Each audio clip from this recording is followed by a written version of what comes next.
Hello everybody and welcome back to Story Time with your friendly neighborhood 80s slasher librarian. I hope you all enjoyed the new opening to my videos. I'm considering doing one separate one for Jason books, one separate one for Freddy books, one separate one for Jason X books. I want to get you guys' opinion in the comment section. Let me know what you thought of this opening that kind of merges all three of them together. Or if you prefer, I can make three totally different intros with this with bodies. You know, one intro that has the Freddy nursery rhyme leading into bodies with some video clips from the Freddy movies for the Freddy books.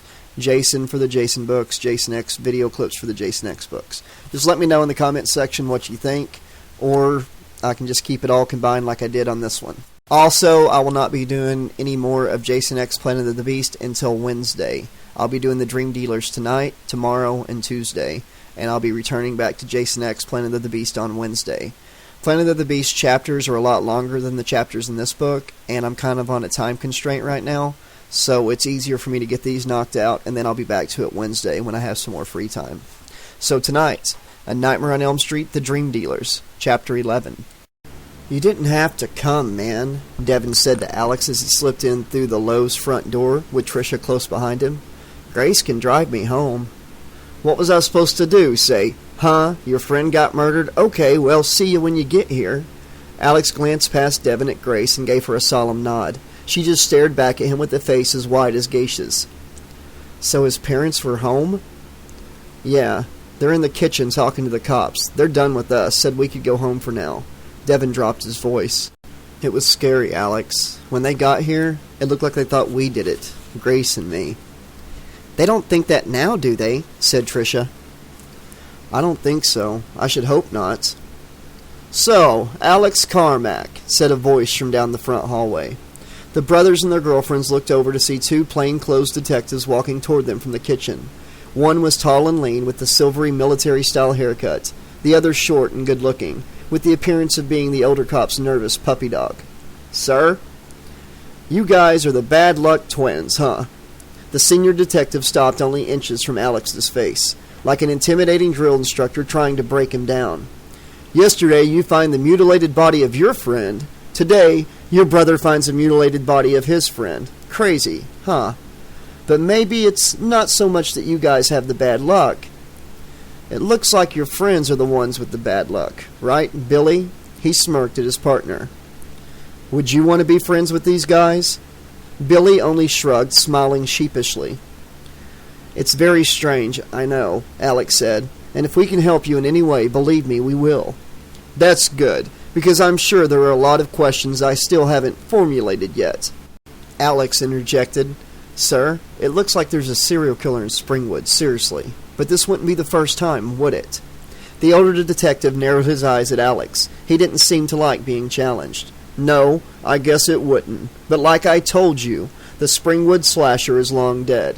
Even if he was still alive, he'd be too old to be cutting up young men like this. No, our killer has to be a younger man.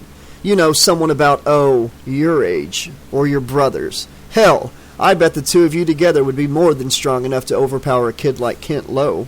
"What are you saying?" Tricia cut in, bugging her eyes at the man. "We can account for Alex's whereabouts when this happened, but I can't even believe what you're suggesting." "It's just a thought. I'm just doing a little mental doodling, scribbling ideas out loud." He wrote his hand through the air. "I didn't mean to offend your boyfriend." "Oh, he is your boyfriend, right? Or is the Chinese girl the lucky one?" Restraining his temper, Alex said, "Julie is just my coworker. Sir, if you want to take us in, take us in. Prentice, give us a lie detector test. Knock yourself out. We have nothing to hide." "I'm sorry if you find my mental doodling offensive, Mr. Carmack. Maybe I'm out of my mind thinking it's odd that you and your brother discovered the bodies of two of your friends in 2 days." "I told you. I understand it's very, very weird, but my brother and I would not hurt these people." "Maybe you didn't. But there has got to be some link between these events. Wouldn't you think? I can't buy coincidence. Not here." "I'd like to know what that link is too, believe me. So like I say, we will be happy to assist in your investigation. But unless you want to charge us, I don't think it's appropriate to be talking to us like that." "Alex," Tricia warned. "It's okay, young lady." The senior cop turned to head back to the kitchen. patting Billy on the shoulder to get him moving.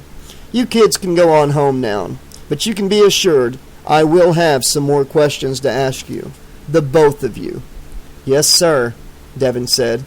"Fucker," Alex hissed, watching the cops walk down the hallway, their shoes clacking importantly on the hardwood. They heard their voices join the muffled sobs coming from the kitchen.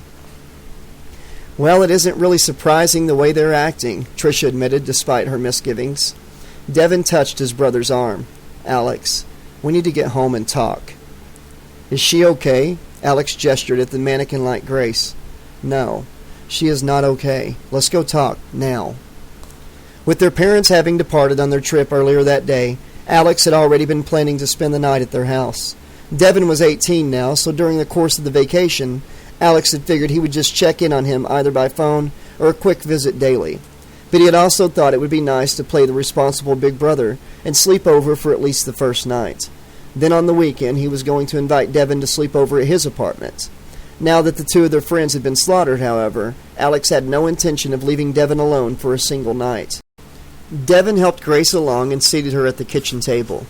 Tricia poked around in cabinets to find what she needed to make a pot of coffee. Trung Jin, she mumbled to herself, taking down a package of the Vietnamese coffee. "Alex," Devin said, standing at the head of the table. "Yeah?" He was gathering together 4 mugs for Tricia. "Kent was still alive for a few seconds when Grace and I went in his room." Alex faced his brother. "He was? Did he say anything?" "No, but Alex, he was levitating in the air." "What?" Tricia spun around. "What are you talking about?" Alex asked. "He was in the air, man, just hovering there. And then he floated down until he laid on the floor." "Devin, you were upset, all right? You were seeing things. This shit is freaky enough without you hallucinating on me." "I saw it too," Grace blurted suddenly, fresh tears trickling down her cheeks. "It's true." "That's impossible," Alex persisted. "Well, it's what we saw," Devin told him. "I don't know what was happening. He had this big hole going right through his body, but he was up in the air when we came in, and he lowered to the floor slowly. It wasn't like something we saw for 1 second and misinterpreted. And he was hooked up to this TranceBox at the time, too," Grace added. Alex's face went slack. He and Tricia exchanged looks. He had told her about stealing the disc from the crime scene. "He was playing his TranceBox while this happened?" "Yeah," Devin said. "He had the patch on his head." "Did you check out the disc he was playing?" "No, I didn't think of it."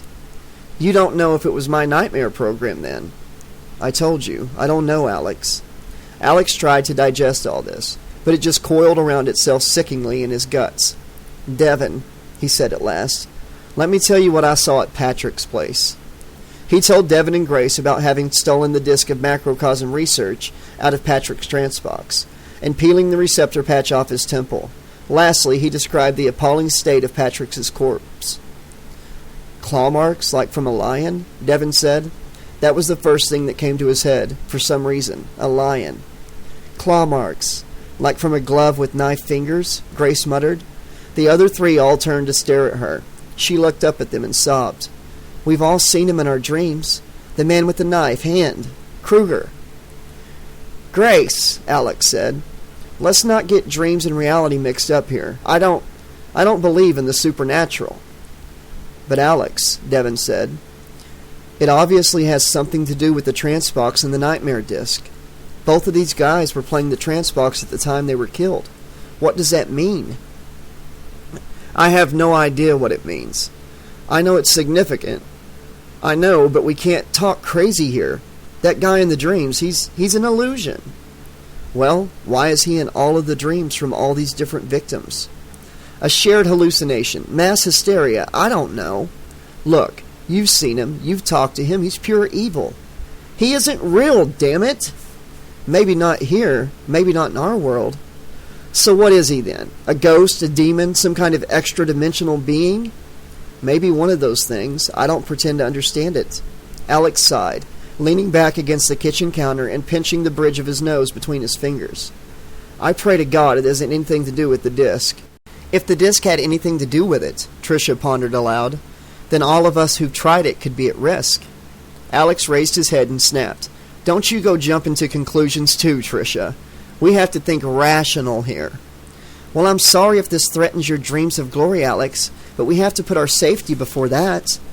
What are you saying? He shouted. Do you think I don't care about people getting hurt? Is that what you're saying?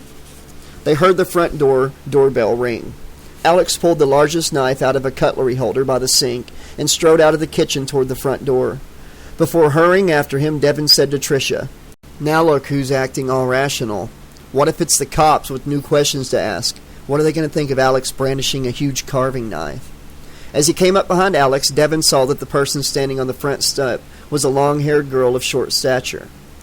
"Like, hey," Autumn said, "can I come in?" "Autumn?" Alex said, recognizing her as one of the kids he had given a sample disc to, the one who'd had some smart-ass comments. "Yeah, come in." When he shifted aside to let Autumn past him, she and Devin found themselves standing face to face. "Autumn," Devin said, his eyes sincere in their pain. "Did you hear?" "I heard," she said. Her own eyes were red, puffy, but her tone was tough and solid. "I'm so sorry. I'm so sorry." "I want to know what happened to him, Devin. His folks told me you're the one who found him. What did you see?" Devin glanced over at his brother, then back at Autumn. "Come in the kitchen. I'll tell you everything." "Devin," Alex cautioned, "a lot of this stuff is still confidential. What I'm doing at Macrocosm." "I don't care. Her boyfriend was killed today, Alex. She deserves to know. Grace needs to hear everything, too. Macrocosm, where the brains come from, all of it. This concerns all of us now." Alex sighed and gestured for them to return to the kitchen. All right, let's go." Over the span of an hour, their heated conversation had taken them from the kitchen to Devin's room on the second floor. Alex sat in front of his brother's computer, surfing the web. He sipped from his latest cup of coffee before relating his findings. "Okay, it says here there have been tons of reported cases of levitation. A 16-year-old named Clara Germanana Selle, supposedly possessed by a devil, levitated 5 feet off the ground. That was in 1906. And a medium named Daniel Douglas Home levitated out a third-floor window back in 1868. He scrolled down the screen. But mostly it looks like it's been people caught up in a spiritual rapture. A Roman Catholic saint called Teresa of Avila levitated 1.5 feet in the air. Geez, that was for half an hour straight. And another saint, Joseph of Cupertino, levitated for 2 hours one time."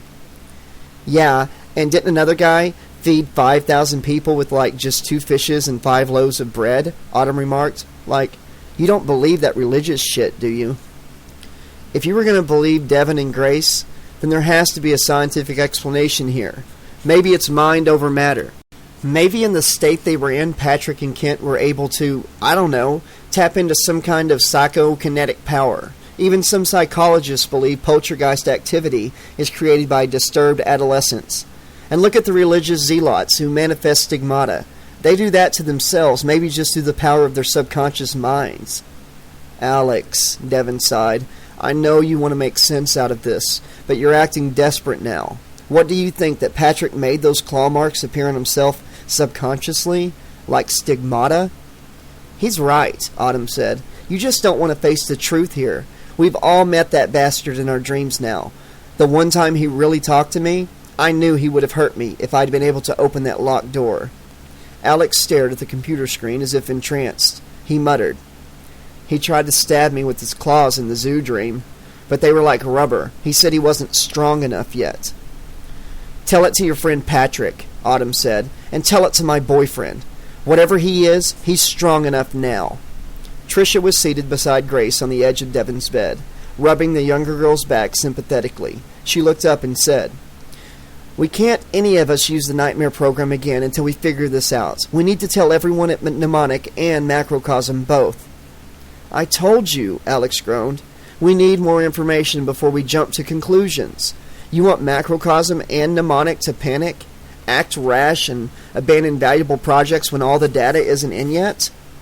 We can't keep our theories to ourselves." "What theories, Tricia? What theories do we really have yet, huh?" Autumn interrupted them. "You said your friend at Macrocosm tried to find out about those Springwood slasher murders online?" "Yeah, Julie Ip gave it a shot," Alex said. "She had no luck. Our boss Farhad let a few facts slip, like one victim being a history buff, another kid being into samurai flicks and martial arts. Hence the subject matter of some of the dreams. So I think he knows more about the case than he's letting on, but there's nothing to be found on the web. Autumn gestured for Alex to vacate Devon's computer. Get away from that thing before you give yourself an aneurysm, and let me have a shot at it. Alex complied and watched as the little teenager plopped down in Devon's chair. Her fingers immediately began to fly over the keys like those of a piano virtuoso. What are you looking for? Devon asked. Here we go. She sat back to wave a hand at the monitor. This is the website for the Springwood Police, but it's the public site. I'll bet they have a private intranet site like a lot of businesses do, so that only they themselves can access it. Like, I'm just wondering if there's any way to hack into it off the public site, a hidden link or something, 'cause I know the public site won't tell us shit. She leaned in toward the screen again with a look of intensity. Okay, I think I know what might be happening here, Alex announced, nodding in satisfaction at his reasoning. He began pacing the room, as was his habit, as if the motion helped generate his thoughts. Listen, the lead detective was very defensive about the Springwood slasher, and the cops won't even let us researchers know about his victims. Maybe they're covering up the case because they never caught the guy, despite what the detective told me about the killer being dead. They're embarrassed that he got away, or it could be he's a cop himself whose identity they've been protecting for years. You've told me that theory before, Devon said. He had moved close to the bed and taken Grace's hand, rubbing his thumb across the top of it. There's more. What if somehow the killer found out we were digging memories out of his victims from back in the 80s? And if he was a cop, he'd know that Macrocosm was doing this. He's afraid the memories will reveal his identity, see? So he's trying to stop the Seance Project, even if he has to come out of retirement and silence every one of us. That makes sense on the surface, Tricia said. But how would this guy, even if he's a cop, know about the nightmare disc you handed out to Devon's friends? How would he know to come after Autumn's boyfriend? He shouldn't even know about mnemonic at all. If he followed me one night, he could easily have seen me go to mnemonic after I got out of Macrocosm. He might have even followed me the night I passed out those sample discs, then later followed Kent and found out where he lived. I didn't say I had every detail worked out yet, but doesn't that sound a lot more plausible than some monster killing people in their dreams? That does sound more sane, I guess, Devon admitted, but it doesn't make me feel any safer. The idea that a real-life killer might be targeting us? You're forgetting the levitation, Devon, Grace said tersely. Maybe the two of you suffered a shared illusion, Alex replied. Face it, all of our brains could have been scrambled a bit by the nightmare program. It isn't like regular TranceBox programs, so it may have after effects that we've never encountered before. Instead of stopping our testing, we should boost our testing to find out more. I don't know about that, Alex, Tricia said. This Krueger is a figment of our imaginations, Tricia.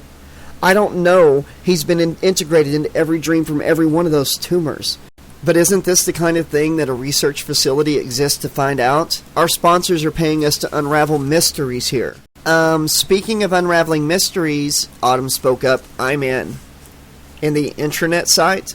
Check it out, she said with smug pride, even as she continued to click through various pages of the website created for the local police force's private use. Damn, you're good, girl, Devon told her, leaning over her shoulder to read from the screen. It gets better. On the monitor was a list of clickable links. One heading was Case Files. When Autumn clicked on this, it took her to a column of subcategories such as active cases and closed cases. Another link read Unsolved. That one, Devon exclaimed, pointing. Not so fast, Alex said. If it's a cover-up of some kind, they may have it filed as a closed case. Supposedly the slasher is dead. Look, they have a search engine. Type in Springwood Slasher and see what happens. Autumn did as Alex suggested. For a breathless moment, they waited for the search to come up empty-handed. All mention of the serial killer purged even from the secret files. Instead, a long series of links appeared on the screen. Whoa, Devon said. Is every one of those a victim? Autumn clicked on one of the links, and a new page filled the computer screen. Like, jackpot, she said. Grace let out a whimper. Alex muttered something under his breath. There were several photographs accompanying the case report that had come up. Autumn clicked on one of these to switch to a larger view of the image, but it really hadn't been necessary for her to do so. All of them could plainly see that the photo was of a right-handed glove made of leather and plates of metal. long curved knife blades affixed to the glove's 4 fingers. "You see," Alex said, triumphant, when they had read through much of the treasure chest of data that Autumn had unlocked. "This is why the macrocosm brains all had dreams featuring the same monster. By the 80s, Freddy Krueger had become an urban legend, drilled into kids' heads. Springwood's own personal boogeyman, like New Jersey's Jersey Devil and the Mothman, like Bigfoot and gray aliens. People always draw those aliens looking exactly the same, right? Here, too. The kids of Springwood back then all had this very distinct idea of what Freddy Krueger should look and act like, based on a distortion of the real-life serial killer Freddy Krueger. Through the use of the case reports of his crimes and the documents attending his ultimate arrest, the little group had formulated a biography of Freddy Krueger. He had been a murderer of young children, apparently committing the first of his killings in the summer of 1967. These murders had continued on into 1974, and the estimated number of victims was between 20 and 30. All the bodies of his alleged victims had not been discovered, and certain killings couldn't be positively attributed to him. But Krueger had been released from police custody on a legal technicality, when it was realized that the warrant for his arrest had been improperly prepared. What had happened next stunned the Carmack brothers and the 3 young women. Evidently, some of the parents of Krueger's victims had banded together as vigilantes, trapped Krueger in a boiler room that he had been using as a hideout, and burnt him to death with Molotov cocktails. That had been the end of Freddy Krueger's reign of terror, until apparently 1984. At the time, a series of Springwood teenagers had begun to be murdered, often clawed to death in the modus operandi of the Springwood slasher Freddy Krueger. As the body count mounted, it was suggested that these were copycat killings. Ultimately, no one was ever apprehended for these crimes, which had gradually tapered off as late as 2003. Copycat murders, Tricia said, reading through some of the pages they had printed out. Or maybe Freddy Krueger never died in that fire. Exactly, Alex said. He may have fled Springwood, terribly burned, then returned 10 years later to seek revenge against the town. But if these new killings or Krueger come back for a 3rd time, think about it. He was born in 1942. He'd be in his late 60s now. I know, honey, that's what the detective said. The slasher would be too old to be killing people. But how do we know he couldn't still be dangerous? And even if Krueger truly did die in that fire in 1974, then there would have been a copycat killer, whoever that was. And it could be that the copycat killer is the one who murdered Patrick and Kent. It makes more sense now that we've all calmed down a little, Devin said quietly, afraid to look over at Grace.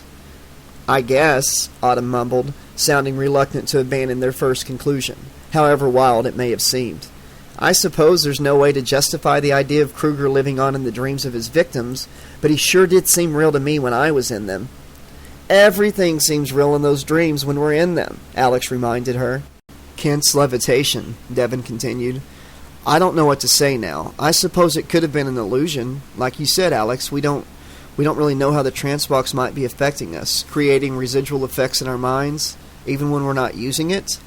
Bullshit, Devin, Grace cried, taking his arm and turning him roughly to face her. You know what you saw. It was real. How can I be the only one who still believes in the truth? You're all in denial because it's just too frightening for you to accept. It's just too insane for us to accept, Alex corrected her. I'm sorry, Grace, Devin told her, but maybe nothing. I'm going home. She whipped around and started out of Devin's room. Grace, wait, Devin cried. No matter what's happening here, we're all in danger. Someone could be trying to hurt every one of us. You have to be careful, please. She glared at him from the doorway, eyes glistening moistly again. Thanks for your concern. Let me walk you down to the car at least, Grace. Whatever, she said. Devin went after her, and the others heard their combined footsteps thudding down the stairs. Alex put his arm around Tricia's neck, drawing her closer until their bowed heads touched. If only this was just another nightmare, he sighed, and I could wake up from it, right now. Chapter 12. Dr. Peter Langevin lay back on his daughter's bed, his head and shoulders propped up against a mountain of mismatched pillows and a battered copy of the book, Oh, the Things You Can Think, by another doctor, Seuss, resting on his lap. He had just finished reading it to his daughter Autumn, who was also propped up the same way he was. Been a long time since I read that to you, huh, honey? He said to her, reaching over to give her hand a squeeze. She had closed her eyes toward the end of the book, but she could still envision the mysterious stairs in the night very clearly. her lids acting as tightly sealed doors to keep the waters of her tears from flooding out. "Thanks, Daddy," she croaked. "Look." He swung his legs off the bed and laced his sneakers back on. "I want you to be super careful until they catch whoever it is who did this. I don't want you going out at night or anywhere alone. Stick close to groups of friends." "I have been." "I'm having a new security system put in on Saturday. For now, you know the drill on the old one." He stood up and checked his watch. Almost 10:30. As a general surgeon, he was part of a rotating emergency room staff and was currently assigned the graveyard shift. "Ah, damn it. This is a terrible time for me to have to work these hours. I hate to leave you and your mom alone like this. I wish they knew how the person who killed poor Kent got into his house like that." "We'll stay locked up," Autumn assured him, trying to get rid of him quickly. She couldn't hold these tears in forever. She yawned and rolled onto her side, feigning sleepiness. "It's not like we're going anywhere this late, so don't worry." "It might be nice if you slept in your mom's bed tonight. You could keep each other company." "Sure. Then if the killer breaks in, he can kill both of us at once." "Autumn!" her father snapped. "Don't even talk like that." "Just a little levity, Dad." She mock yawned again. "I think I'm going to sleep now." "You don't want to sleep with Mom?" "Frankly, Dad, I don't think either of us would be comfortable with that." "You call my cell if you even hear a twig snap." She saluted from the bed, her back facing him. He rested the storybook on the edge of her bureau for her to put back amongst her more current piles of books later. "Not going to change into your pajamas before you drift off?" "Later." "Yeah, right. Later. Like when you wake up in the morning, huh?" He paused. "Baby, I'm proud that you're being so strong about Kent, but don't be too strong. You know what I mean? You talk to your mom or me if you need to." "I will." "I'm sure the police will find the monster who did this." "Yeah, I saw them. They're all over it." "You're going to be okay for now?" Good night, Dad." He leaned over the bed to give Autumn a little slap on her blue jean bottom. "Good night, Moon," he quipped. "Hardy har." Dr. Langevin left her bedroom, and Autumn opened her eyes. Most of the tears must have dried up back there. After all, just one heavy drop rolled out, traveled along her nose, then poised it at the end until she swiped it away with her wrist. When she heard her father's car pull out of the driveway, she sat up in bed and looked immediately toward the newer of her two computers. It stared back at her with its unblinking, cyclopean eye, patiently awaiting her inevitable attention. She settled into her chair in the midst of a fortress of electronic equipment. Within seconds, she was not only online, but had called up the website construction program for her subversive domain, Fall Leaves, the free download lady. On the main page, she had created a tumbling rain of animated fall leaves. A cheesy-sounding electronic version of the song Forever Autumn by Justin Hayward of the Moody Blues played in the background. Kent had never heard that lovely song before, so she had played him the original from her diverse music collection. Kent. She couldn't really say she had loved him, but then love was a word that conjured in her mind vomit-inducing greeting cards with soft-focused photos on hand-holding couples, a bitter pill of deceit coated in a glossy shell of sugar. But Kent had made her laugh with stupid jokes and had been a good listener when she needed to vent, and he had been crudely effective in bed. Devon had said there was a gaping hole in Kent's chest when he saw him. Autumn felt like she had a gaping hole in her chest as well, but to call it love? Admitting to love was like admitting to weakness. And she found it odd that right now she was thinking more about Devon than about Kent. Talk about vomit-inducing. It had sickened her to see Devon holding hands with his whiny little girlfriend. Poor, fragile Grace, so shaken by Kent's death as if he had been her boyfriend. Autumn could envision Devon's future with her, walking on eggshells so as not to nudge his brittle bride into another crying spell, another traumatized, neurotic episode. What a waste of his intellect, having to pamper a wimpy prima donna, when he could be having stimulating conversations with someone more his equal. "My life will be forever autumn," she murmured as she tapped a few keys quoting the song that played.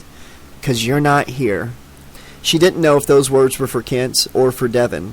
Autumn's hand froze above her keyboard, poised like twin spiders waiting to pounce. Tonight she thought she could finish conjuring the Nightmare program into a web-based file. Tonight she believed she could make the program go live, available to be downloaded by whoever out there might find their way to the site, her anonymous audience, of sorts. But bits of the conversation from Devon's house kept coming back to her. Could the program be inciting hallucinations, such as Devin and Grace imagining that Kent had been hovering in the air? Or, as Alex himself has suggested at the height of his desperation for answers, might it even put Kent into some kind of altered mental state, whereby he had actually caused his body to levitate through the use of telekinesis? Might the nightmare program be tainted with a virus, dangerous to the people who downloaded it off her site? Or had the more radical theories they discussed tonight been more fantasies brought on by their panicky distress, until rationality had again prevailed? Devin and Grace had seen no levitation, then just Kent's wounded body collapsing to the floor from a standing position, perhaps. And the fiend from their nightmares was merely a carnival mirror reflection of a tangible, flesh-and-blood killer, lurking out there somewhere in Springwood's night, even at this very moment. She had never put CIT software on her site before. She was certain it would work as intended if she uploaded the program tonight. The program would be accessible for her visitors to burn onto a blank disk and then use in their TranceBoxes like store-bought disks. The thought of it still made Autumn defiantly proud of her skills, her achievements. But her hands continued to hover there, her fingertips resting so lightly on the keys that she barely felt them. At last she sat back, as if released from some paralyzing force, removing her hands from the keyboard. She swiveled in her chair, her gaze trailing across the room's black-painted walls with their stenciled skull faces. Her audience, an audience of the dead, surrounding her, staring back at her. Could she really put countless people at risk when she couldn't be sure what effect the program might have on them? The electronic music had played itself out, but a new sound came from the computer's speakers, a long, terrible screeching sound, like fingernails on a blackboard, like knife points raked across glass. Autumn jerked her head to look back at the screen. She saw only the front page of her website, the free download lady. But wait, where had the rest of the title gone? The words, Fall Leaves.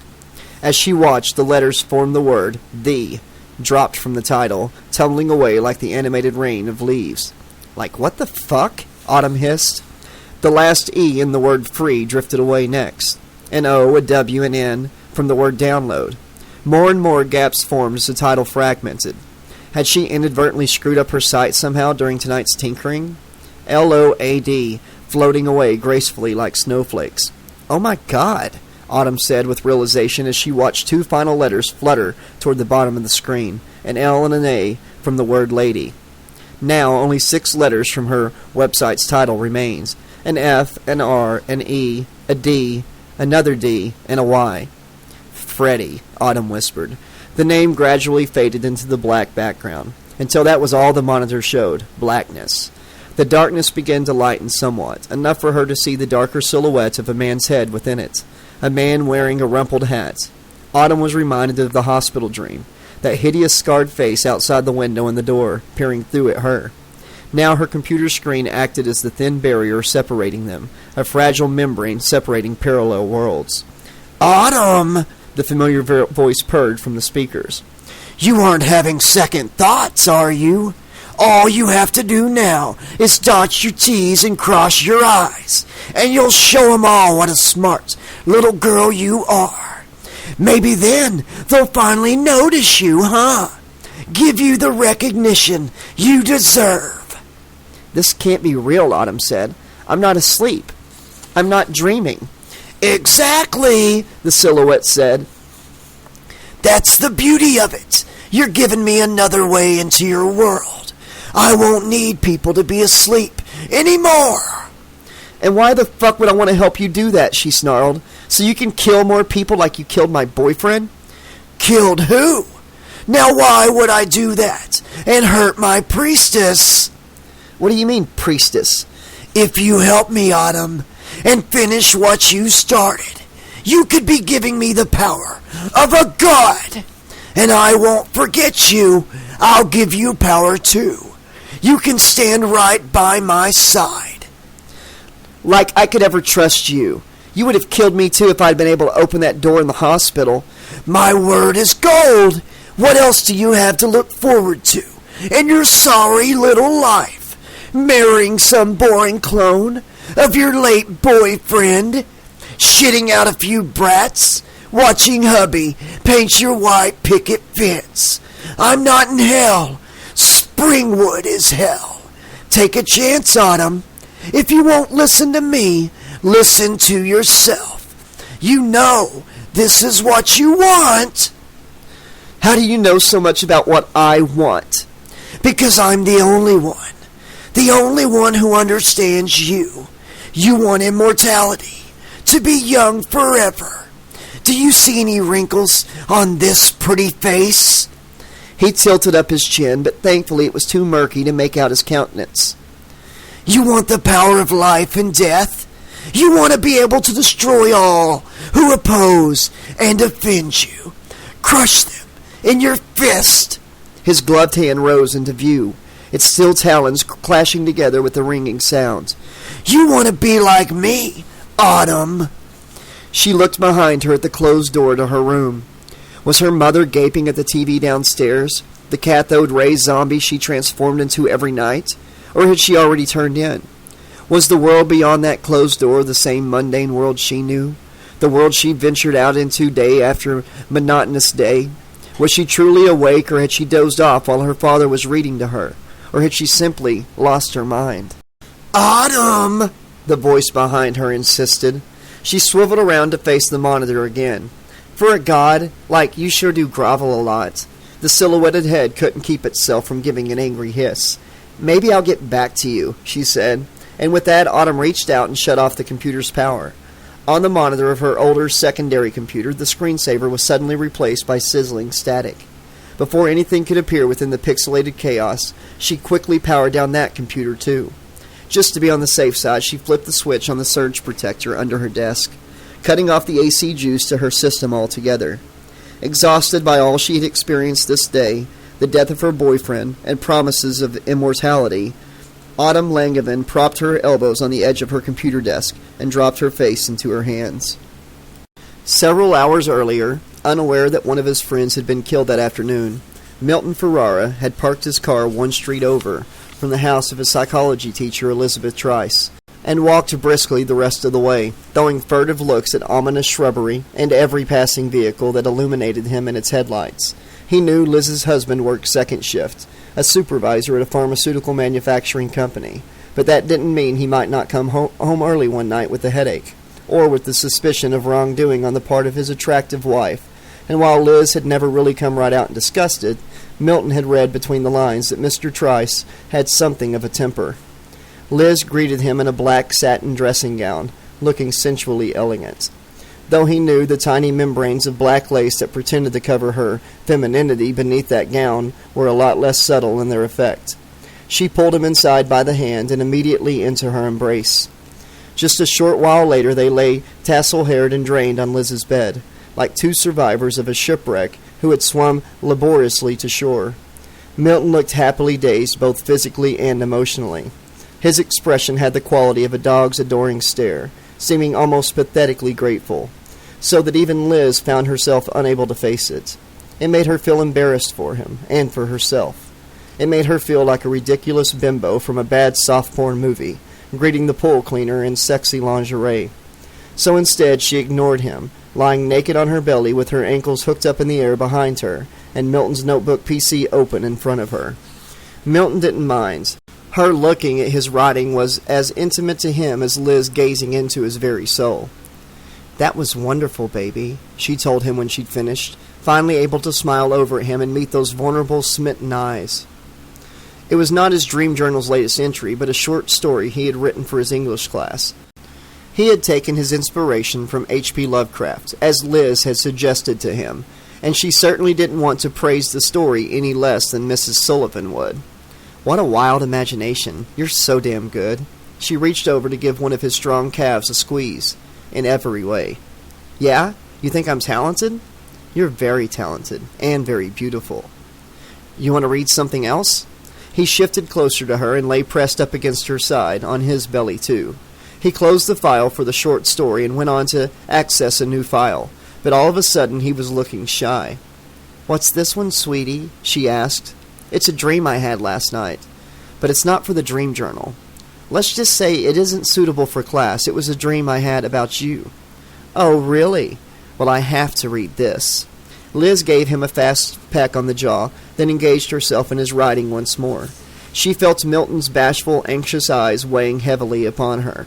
Wasn't his adoration what she craved? But in times of doubt it lay on her chest like an anvil, so that she could barely get her lungs to fill. She almost resented him at times like this, and she surely resented herself. Still she knew she could not do without the gift he gave her, the same gift she gave to him, appreciation. Milton took to caressing her back in long strokes, his index finger following the groove of her spine, but he got the impression she was feeling distracted, and he stopped. Actually, Liz was confused by what she was reading. At last she said, "Honey, this isn't a sexy dream about me. It's another one of your horror stories." "It's what?" He dragged the notebook closer to himself. "Can you hold on a second first? I have to use the ladies' room." He looked up. "Need a hall pass?" I'm all set, thanks." "Can I watch?" he asked, naughty but blushing. She only mussed his hair and threw on her satin robe before turning her back on him to leave the room. No matter how much he said he worshipped her bottom, she was ever self-conscious about its size, its smoothness, its resistance to gravity. After all, she wasn't his age anymore. She bounced out of the room lightly on bare feet, and Milton returned his attention to the file he'd opened. He began to read his own words. There was more than just a smear of red underneath one eye. The lower half of her face was awash in sticky redness. It slickly coated her chin, and streams of it had even run from the corners of her mouth, down her cheeks and slender neck. Her mouth was open wide, too wide, its jaws forced apart like those of a snake swallowing a rat. For something large, too large, had been jammed inside her mouth, something wet and glistening. His eyes darted, stunned to her chest. Between her breast a ragged-edged hole gave a glimpse of gaping darkness, like a narrow shaft leading straight to hell. It was the cavity within which the object clammed into her mouth had formerly resided, within which it had formerly pumped the blood through her veins, pumping to a faster rhythm each time they lay in each other's arms.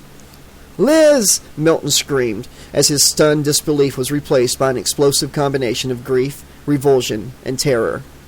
While reading, Milton's initial bafflement had turned to astonishment, and his astonishment had edged toward anger. What the hell was this? He hadn't written this shit. He double-checked the name of the file, but it was still titled Red Silk, in reference to his dream in which he and Liz were amorously entangled on a bed covered by red silk sheets, surrounded by red silk curtains, with even the ceiling and floor masked by red silk. He had likened the effect of being enclosed within a gigantic human heart, but that little erotic vignette was now gone, apparently deleted, and this mysterious bit of writing left in its place. The thing was, he could imagine himself writing it. It was in his style, but he hadn't written it. And why would he write such a terrible thing about Liz?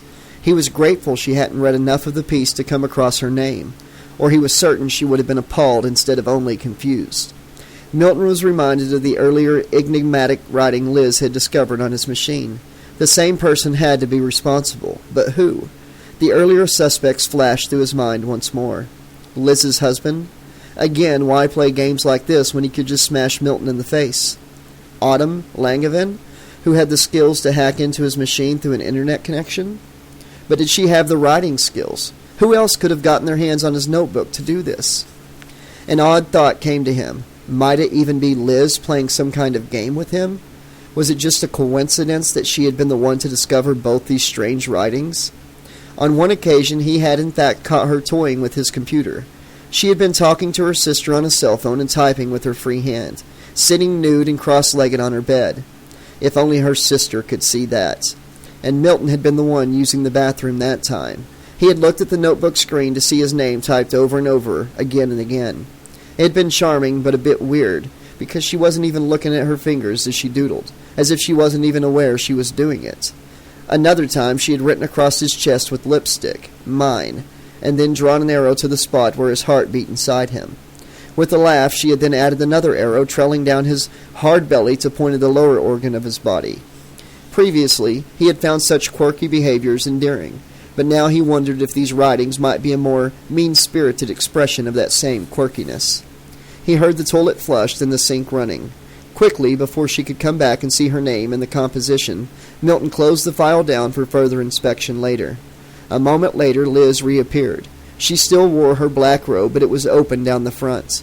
Grinning, she ran the last few steps to the bed and pounced upon it, then spread out the sides of the robe like wings and closed them around Milton's face. Suddenly they were inside a little black tent of silk. It made him think of the red silk room of his dream. The unease that had been haunting Liz, making her feel somewhat distant from her lover, had receded into its dark closet. She rained kisses across his face, each kiss chiseling away more of Milton's own tension. Her ardor made him doubt had been the one to write such nastiness about the two of them, and he would worry about who was really responsible later. Right now he had a beautiful woman straddling his chest. "Hey, where's your story about me?" she said in the pause between kisses, lifting her head. "You were right," he told her. "That wasn't it. I hope I didn't delete it by mistake." Liz pouted, then cooed. "Well, I guess we'll just have to give you some inspiration for another sexy dream, huh?" "Sounds good to me," Milton replied. Milton awoke to find Liz spooned against his back. For a few moments he just lay there, luxuriating in the sensation. Finally, however, anxiety dispelled the fog of pleasure. They had dozed off. What time was it? He raised his head to get a better look at the clock radio on the bedside table. 10:40 p.m. Liz's husband's shift ended at 11, and his company wasn't even 10 minutes away. Milton thanked God that he hadn't slept any later than this, but he needed to wake Liz up, get dressed, and get out of her house right away. He edged away from her and rolled over to face her. "Liz, Liz," he said. He put his hand on her shoulder, covered by the blanket, and shook her gently. Her head, also partly covered by the edge of the blanket, loosely bobbed. "Liz, come on, wake up." Each passing second making him more frantic, putting them in more danger. Milton took hold of the teacher's shoulder again and pushed her with more force, until she flopped onto her back. The top half of her face showed above the blanket's satin border, closed eyes and a red smear beneath one of them. "Liz?" Milton said, gripping the end of the blanket and throwing it off his lover. There was more than just a smear of red underneath one eye. The lower half of her face was awash in sticky redness. It slickly coated her chin, and streams of it had even run from the corners of her mouth, down her cheeks and slender neck. Her mouth was wide open, too. Way too wide, its jaws forced apart like those of a snake swallowing a rat. For something large, too large, had been jammed inside her mouth, something wet and glistening. His eyes darted, stunned, to her chest. Between her breasts, a ragged-edged hole gave a glimpse of gaping darkness, like a narrow shaft leading straight to hell. It was the cavity within which the object crammed in her mouth had formerly resided, within which it had formerly pumped the blood through her veins, pumping to a faster rhythm each time they lay in each other's arms. "Liz!" Milton screamed, as his stunned belief was replaced by an explosive combination of grief, revulsion, and terror. He sprang up from the mattress and scuttled back from the corpse in fear, even as he reached out to her arm and gripped it pointlessly, as if he might still be able to shake her awake. "Liz! Liz!" he wailed again. Milton's notebook rested on the mattress on the opposite side of Liz, and its cover flipped open with the suddenness of a mousetrap being sprung. Milton let out an inarticulate little yelp, his eyes flicking toward the machine. A sputter of sparks jumped out of it like glowing insects, and then smoke began to pour forth. Instead of dispersing, the smoke seemed to coil in upon itself, boiling and churning thickly. In only seconds, a dense cloud had formed beside the bed. It quickly coalesced into a vaguely human shape. That was all that Milton could endure. He leapt from the bed and flung his naked body at the bedroom door. His hand slipped off the knob. Looking down, he saw that his palm was slippery with his lover's blood. Milton glanced behind him to see that the smoky figure had taken on a solid form. He recognized its features well, from many recent dreams and many different incarnations. Lion, Dark Prince, Gug, from H.P. Lovecraft's novel. But he knew that this was the creature's truest personification. A man in a green and red striped sweater and battered brown fedora, his face red, looking like it had been flayed right down to its muscles, and one hand made of knives. "Milton!" The thing that had called itself Freddy Krueger in his dreams, both natural and TranceBox-induced, chuckled, taking a leisurely step toward him. "I thought maybe if I let you write a book about me, you'd spread my essence into thousands of innocent little brains. But I don't think reading books is going to affect people quite the way the TranceBox does. And anyway, I've read that shit in your journal, and, well, I just don't think you have what it takes. Don't quit your day job!" Milton spun to face the door again and gripped the knob in both hands this time. He got it to turn, threw the door open and found himself gazing into a boiler room as spacious as a factory, lit only with red emergency lights. Steam hissing from open valves and ruptures in the snaking forest of pipes. Red lit, dark and steamy as it was, Milton had the delirious impression that he was staring into the hole in Liz's chest, staring into her very interior. But there was no room of red silk here. Yet the dreamstalker was stepping closer, so Milton could no longer afford to hesitate. He plunged through the doorway that should have led into the rest of Liz Trice's house. Behind him, he heard Krueger look back at the corpse on the bed and growl, "He's mine now, Liz! Eat your heart out!" Milton tore through the industrial maze, ducking down off-branching passages to throw his pursuer off his trail, hoping the steam clouds he ran through and the red-saturated murkiness would also cover his movements. In his recklessness, he collided with heavy chains hanging down from the ceiling.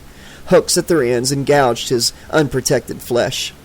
He stubbed his bare toes, banged an elbow, slipped in a puddle of water that dripped from above, and scraped his left knee raw. At one point, squatting behind an especially thick horizontal pipe to catch his breath, he rested his hand against its flank only to pull it away instantly, so painfully burned that it was all he could do to restrain himself from crying out. He ran through a labyrinth of lockers with blistering paint, switch boxes and banks of fuses, dangling cables and ladders leading up to the catwalks, which threw shadows like tightly woven spiderwebs across his naked, sweating, bleeding body. The further he ran, the vaster his surroundings seemed, a parallel world that consisted only of one interminable boiler room. What building or institution could such a limitless boiler room be servicing? Perhaps it was the boiler room of Hades itself, generating the heat for its lakes of boiling oil, the flames for its pits of flesh-lapping fire. Milton smelled cigarette smoke ahead of him. Cutting through the auto-repair scents of grease and oil, he squeezed between a hissing water heater and another massive pipe, to find himself in something like a clearing in the metallic woods. In a little open office there was a table with a lamp on it, the only bulb he had seen that didn't glow red. A cigarette burned in an ashtray. On a greasy blotter rested an old-fashioned scrapbook, and Milton crept over to examine it. He lifted its cover to find the pages filled with photographs of young children. Everything from smiling school portraits to candid Polaroids that seemed to have been taken without the subject's knowledge. "You sick fuck," Milton whispered, understanding the meaning of what he saw. "I don't smoke any more, Milton," a voice said from the surrounding darkness. "That stuff will kill you. That's more of a moment in time you're seeing there. A snapshot. See? You're in my brain now." Milton bolted again, panting and sobbing simultaneously. Were there no doors? No windows? There didn't even seem to be any walls. Just as soon as he thought this, though, ahead of him he saw a bare red bulb enclosed in a little protective cage, its lurid light painting the surface of a cinder block wall. A square-shaped bluish glow was set into the section of wall. A window. With a sob of gratitude, Milton wove his way closer to the wall, the window. It looked small, but he would wriggle through it if he had to break every bone in his body to do so. When he reached the window, he found it fogged over with condensation from the steamy air. He rubbed the mist from the glass with his bare forearm, then leaned close to the pane to peer through it. What he saw on the other side first perplexed, then shocked him. He was looking into the room of someone's house. A woman was resting her face in her hands, perhaps nursing a headache, her long hair hanging down in curtains to hide her identity. There was a keyboard in front of her elbows. That was when Milton realized the truth. He was not looking out of a window, he was looking out of a computer screen. And furthermore, he recognized this young woman. He had even been in her bedroom, but the black walls and stenciled skulls said it all. "Autumn!" he cried, rapping his knuckles on the glass. "Autumn!" He glanced behind him, afraid to draw Krueger, but he had to take that chance. He rapped again, frantic. "Autumn!" At last, the rapping and the use of her name caused the girl to raise her head from her palms groggily. She mumbled in irritation before she got her bearings. Then she squinted at Milton through the screen of her monitor, just as perplexed as he had been, then just as shocked. "Milton?" he heard her say, her voice muffled through the glass. He thumped the hill of his fist against the window. "I have to get out, Autumn. Please, break the glass or—" "Break the glass?" Impatient, near panicking, Milton looked all around him for a tool he might use to shatter the window on his end.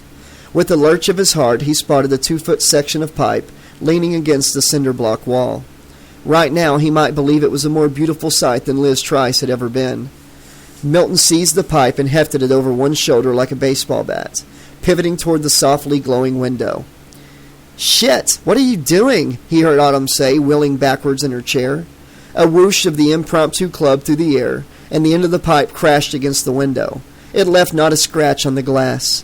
Cursing, Milton swung the pipe back over his shoulder for another mighty blow. He heard Autumn yelling at him, maybe yelling for him not to shatter the screen of her computer, but he ignored her. The pipe was seized from behind him in mid-swing. "Oh, God!" Autumn Langevin whimpered, watching Milton being pulled backwards into the red-lit gloom, a soul-rending scream issuing from his cavernous mouth. She heard the clang of the pipe that dropped from his hands. Then she heard a sound like a bedsheet being torn down the middle, and Milton's screams were drowned by the blood bubbling in his throat. The darkness and the steam swallowed two obscure, struggling figures from sight, and then the screen began to fill with static until only the fizzing static remained. Autumn looked down under her desk. The switch on her surge protector was still in the off position. She lifted her eyes to the screen again. It was dark. Had she only imagined what she'd seen? Had she only been half awake just now, still dreaming? Then she remembered the conversation, a short while earlier, with her seductive monster. His power was real. He was an artist shaping worlds, molding reality itself. But once he had been a mortal man. How could he have come into possession of such power? And was he the only one who could wield it? She should call Devin and Alex now, shouldn't she? Tell them what had happened to Milton Ferrara? Tell them that their wildest speculations were true after all? Her cell phone rested close to her elbow, but she only dropped her eyes to it dispassionately. Immortality. The power of life over death. Fuck being a priestess. She could be a goddess. And ultimately, she might even trick the knife-handed trickster, so that he would have to worship at her feet. Okay, this has been chapters 11 and 12 of A Nightmare on Elm Street, The Dream Dealers. I hope you're all enjoying it so far. I'll be back tomorrow with chapters 13 and 14, and Tuesday with chapters 15 and 16. And then Wednesday, I'll be getting back into Jason X, Planet of the Beast, and Thursday, back to The Dream Dealers. I bet we'll have this one finished by the end of the week. And then on the Facebook page, we'll vote on which Freddy book to do next. I'm also going to post the new opening intro that I made for this video on the Facebook page, and y'all let me know what you think, and if I should make 3 separate ones for the 3 different series we're doing right now. Well, thanks for listening, everybody. Don't forget to join the Facebook group. Once we get 50 members of the group, I'm going to start doing small slasher-themed giveaways, DVDs, books, other memorabilia, just all kinds of stuff. It's going to be fun. We've got 25 members right now. We need 25 more, and I'll start the giveaways. Also, once we reach 500 subscribers on this channel, I'm going to do a double book giveaway. 2 of these rare Black Flame books that I own, I'm going to give my only copy to one lucky subscriber. We're really close. I think we need 25 more subs, and we'll hit that 500 subscriber mark. Also, I'll be doing some live streams, just talking with you guys in the future and doing giveaways during those streams if you participate. Thanks. Have a great night. I look forward to reading more of this book tomorrow. If you haven't done so already, please subscribe to the channel. Also, please take the time to click that like button. It lets me know I'm doing a good job for you guys and that you appreciate it. Drop me a comment. I love to hear from you guys all the time. I love to have some banter about these books. I'm just as big of a fan as you are. And also click that bell so you always know when new chapters of your favorite books are dropping. And until next time, this has been your friendly neighborhood 80s slasher librarian saying, thanks for listening, and pleasant dreams!